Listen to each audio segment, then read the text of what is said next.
Pete Marino was unsettled as he looked around the studio apartment, trying to read its personality and mood, trying to intuit what it had to tell him. Scenes were like dead people. They had a lot to say if you understood their silent language, and what bothered him right away was that Tony Darian's laptop and cell phone were gone, their chargers still plugged into the wall. What continued to nag at him was that there was nothing else that seemed to be missing or disturbed. The police by now of the opinion that her apartment had nothing to do with her murder. Yet he sensed someone had been in here. He didn't know why he sensed it. One of those feelings he got at the back of his neck, as if something was watching him or trying to get his attention, and he couldn't see what it was. Marino stepped back out into the hallway, where a uniformed NYPD cop was babysitting the apartment, no one allowed to go in unless Jamie Berger said so. She wanted the apartment sealed until she was satisfied she needed nothing more from it. Had been adamant on the phone with Marino, but also talking out of both sides of her mouth. Don't get too hung up on her apartment and treat it like the crime scene. Well, which was it?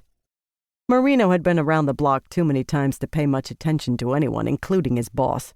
He did his own thing. As far as he was concerned, Tony Darian's apartment was a scene, and he was going to turn it inside out. "Tell you what," Marino said to the cop outside the door, his last name Melnick. "Maybe give Bunnell a call.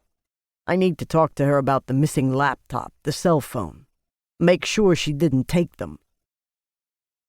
Bunnell was the NYPD case investigator who'd already been through the apartment earlier today with the crime scene unit. "What? You don't got a phone?" Melnick was leaning against the wall in the dimly lit hallway, a folding chair nearby at the top of the stairs. When Marino left, Melnick would move the chair back inside the apartment and sit until he needed a bathroom break or his replacement showed up for midnight shift. A fucking lousy job. Somebody had to do it. "You're so busy?" Marino said to him. "Just because I'm hanging around with my thumb up my ass doesn't mean I'm not busy. I'm busy thinking." Tapping his gelled black hair. A short guy built like a bullet. "I'll track her down, but like I was telling you, when I got here, the guy I relieved talked my ear off about it, about what the crime scene guys were saying. Like, where's her phone? Where's her laptop? But they don't think someone came in here and took them. No evidence of that.